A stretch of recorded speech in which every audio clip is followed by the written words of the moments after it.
Just when you think you've seen it all, blue states decide to crack down on nuns over pronouns. We're going to break this down.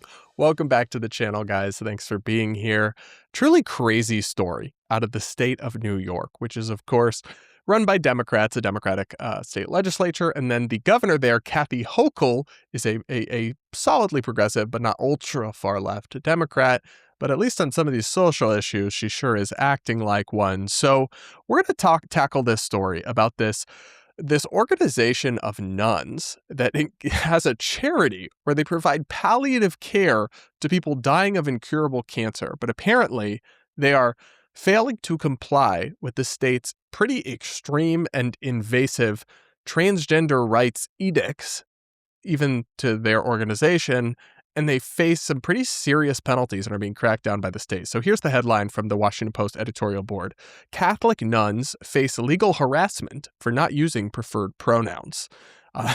And the story is about the Servants of Relief for Incurable Cancer. That's what this organization is called. And they operate a 42-bed nursing home facility in Hawthorne, New York. And they essentially, here from the article, they see their work as part of the, quote, healing ministry of Christ, and they dedicate their lives to their founder's goal, to make whoever crosses their door feel as comfortable and happy as if their own people had kept them and put them in the very best bedroom. The sisters offer palliative services free of charge. They accept neither government funding nor insurance. Well, they sound awful. They sound like real bigoted, nasty pieces of work, providing that free care to those dying cancer patients. Glad the state's on it and is cracking down on them. And it comes down to a lot of the stuff we've seen with these disputes in the past, where ultimately these very extreme progressive civil rights regulations say that, like, you can't acknowledge or prioritize biological sex. You have to just affirm people's identity, apparently even trying to control the speech of these individuals in some pretty dystopian ways. I don't understand how any of this is legal or constitutional. As you'll see, it really all does sound kind of insane. But here, they've received 3 letters from the state's health department, in effect, explaining that they're, quote, not complying with provisions of a Bill of Rights for LGBTQIA plus New Yorkers that Governor Hochul signed in 2023. The text stipulates that long-term care facilities must use patients' preferred pronouns even when they're not present, defer to their choice of bathroom, and refuse to assign rooms based on biological sex. Staff must also undergo, quote, cultural competency training. Yeah, I'm sure that training is super sane and normal. I'm sure it's not insane at all. Actually, it reminds me of when my sister was in law school. She would send me the modules they would have them do for, like, DEI, and it was a lot of it was so crazy. These things are run oftentimes by extreme ultra-left ideologues, the social justice grifters who teach these insane courses and spew this nonsense and get, of course, very wealthy off of it. But in this particular case, it's actually wild to say that the state of New York is going to say it is illegal to operate a charitable long-term care facility for free of charge to help dying people unless you use the exact word choice of any patient's. What happened to any concept of freedom of speech? So you're saying that if a non-binary person comes in and has cancer, and of course that's horrible, whether you agree with their ideology or beliefs or not, of course we don't want anyone to be sick or dying or anything like that, and they need this palliative care that's being offered for free by these Good Samaritan nuns, the state of New York is going to say it is illegal to operate that facility unless you use those pronouns even when they're not there. Is crazy. When they're there is crazy enough, but then when they're not there is even crazier, because then it's just about controlling people. It's not even about someone else's comfort, right? Because they're not going to hear it, so it's not going to hurt their feelings. It's literally just about controlling the speech and abridging the freedom of conscience and speech of these nuns. This is the kind of thing that leads to backlash, people. This, whether it's the cake baker or the nuns or these other stories of these blue states going above and beyond, this isn't about LGBT acceptance. No one out there was saying, like, these nuns out there who've never, by the way, they've never even had a trans person request to use their services, and yet they're still getting letters because they're not complying with like the dictates and mandates of this onerous dystopian bill, threatening them with fines or even potential jail time because they haven't even had a real life issue with this. It's just an insane level of ideological purity policing. And of course, there's some about this that's also like crazy and dangerous. For example, they're not allowed to assign rooms based on biological sex. So what that would say, that LGBT rights policy makes it impossible to like have separate facilities for women, for females, and not include biologically male people in them. That's insane. That I don't know if they have shared rooms or if these are separate rooms in this particular facility, but it's not hard to imagine a facility where it's like a shelter and it's run by a Catholic organization or a Christian organization. It's for women who are fleeing harmful situations at home. You know, I don't want to say the trigger words for the algorithm, but they're fleeing certain things perpetuated by males against women that are very harmful and bad. And under these laws, and we have seen this happen in these blue states, these facilities would be breaking the law if they tried to exclude biologically male people who claim they're female from those facilities. That is such a slap in the face to those women and their dignity and their safety and their rights.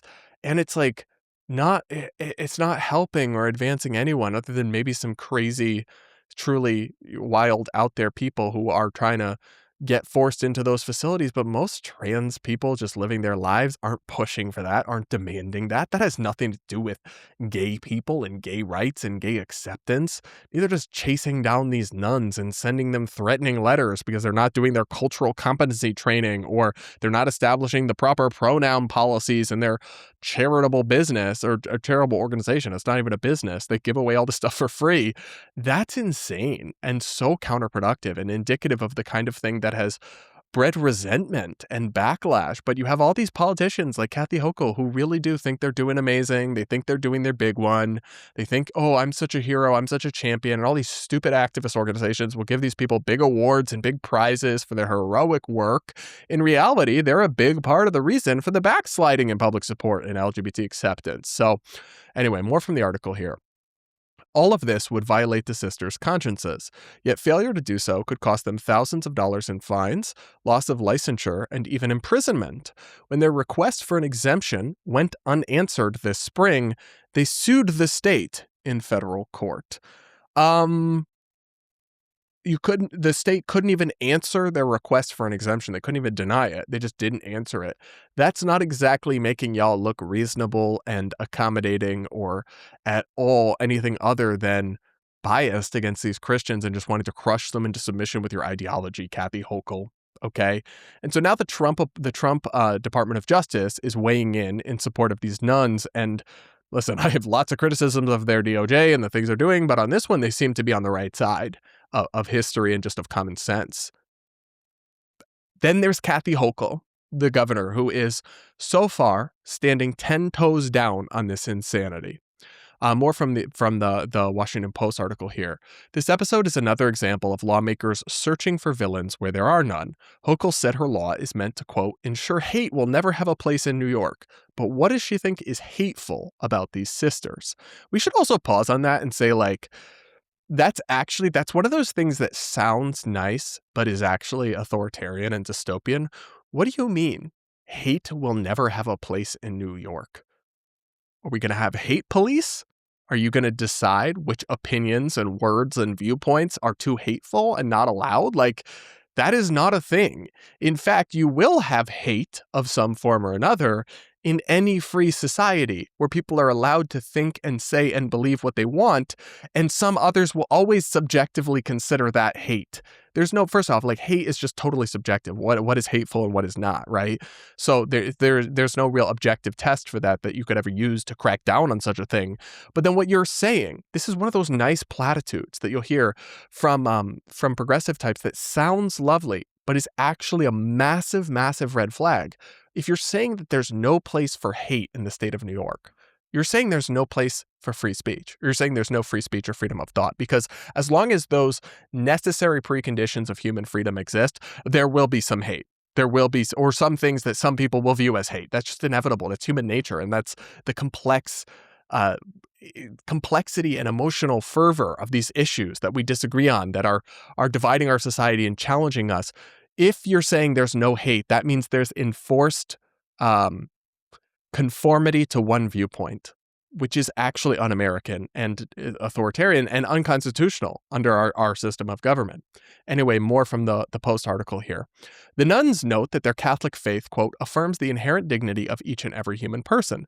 They explain in their suit that, quote, people who struggle with their gender identity deserve compassion, sensitivity, and respect. At the same time, the sisters say they cannot deny someone's God-given sex, which would, quote, affirm another religious worldview. Notably, none of their patients have even asked them to do so. The health department has received no complaints against Rosary Hill, according to the suit, nor has it sanctioned the facility at all in the past 5 years, an anomaly among its peers. That's a good point as well at the end there, that like with these long-term care facilities, with charities, with NGOs, with all the kind of charitable industrial complex, whether it's homelessness and the nonprofits that get grants and do work on it, there are so many problems with those organizations, and they're so rife with sometimes fraud, sometimes corruption, lots of bloat and inefficiency. And what you decide to do as the state of New York is go after the nuns doing a great job with no complaints because they won't sign your pronoun pledges or promise to affirm whatever ideological beliefs you have, even though they violate their religious tenets and their right to operate a religious charitable organization. It's just one example, obviously. And it's one of those things that is obviously not happening around every corner in the country. There's not, a wave of anti-nun crackdowns, but the fact that these regimes were put in place across the country in these blue states in kind of peak woke era and have not gone away is under-examined and under-considered when we talk about woke is over or woke is so done or there's no more woke or anything like that. Maybe culturally and maybe like online on social media or these kinds of things, we've definitely seen that wane, and the momentum and the power of it as a movement has retreated, though it could surge again, and I suspect will surge again. But what hasn't gone away in almost all cases are the laws and policies that were enshrined during that time. Those are still with us in most cases. And many of those are genuinely insane, like this kind of thing. And a lot of this also pertains to stuff that Democrats would want to do at a federal level. When you look at the Equality Act and legislation that almost all Democrats support, it contains similar provisions, not the exact same as this New York policy, but very extreme things that would crush a lot of people's freedom of conscience rights and freedom to dissent. And all of this, once again, I've discussed this at length, so y'all already know where I'm at on this, only brings more backlash against the LGBT community, and it's done by the allies. With allies like this, who needs enemies? Ay, Dios mío, what a crazy story. Kudos to the Washington Post for spotlighting it and calling it out.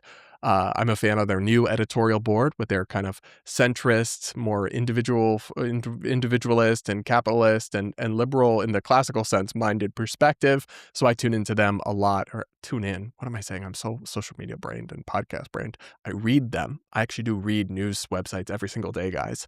That is part of my job, and you guys should be doing that as well. But also getting your news and information from wonderful, insightful YouTubers like myself. So let me know what y'all think in the comments below. Make sure to subscribe. If you aren't yet, do hit the like button to support the nuns. Well, really, you'll just be supporting me. But also, you could go support those nuns as well. They are a charity, so I'm sure they accept donations. Regardless, guys, I do become a channel member to support my work as well, and I do videos reacting to and responding comments to member comments. So if you do have a question or something you want to say to me or have me react to, you can become a channel member and drop it in the comments. And with that, guys, we'll be back with more real soon.